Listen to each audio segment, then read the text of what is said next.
системе городского отдела образования в настоящее время работает 460 учителей, 337 воспитателей и 70 педагогов дополнительного образования. Представители городской интеллигенции всегда в курсе последних событий, происходящих в стране и мире. Тем не менее, учительству Сибая интересно было узнать об изменениях, произошедших в деятельности различных организаций из уст их руководителей и заместителей. Перед присутствующими выступили представители здравоохранения, налоговой инспекции, полиции, филиала Республиканского центра социальной поддержки населения и других служб города.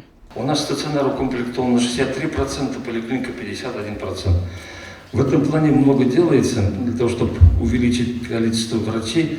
Мы, квоту добились через правительство. Раньше два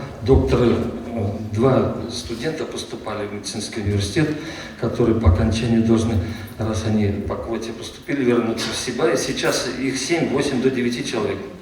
На распределении были мы в марте прошлого года.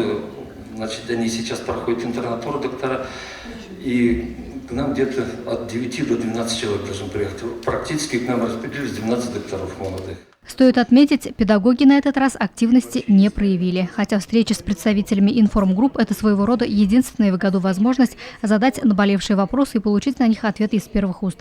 Встречи информгрупп с населением продолжаются. Задать вопросы и узнать о жизни города смогут практически все работники предприятий и организаций.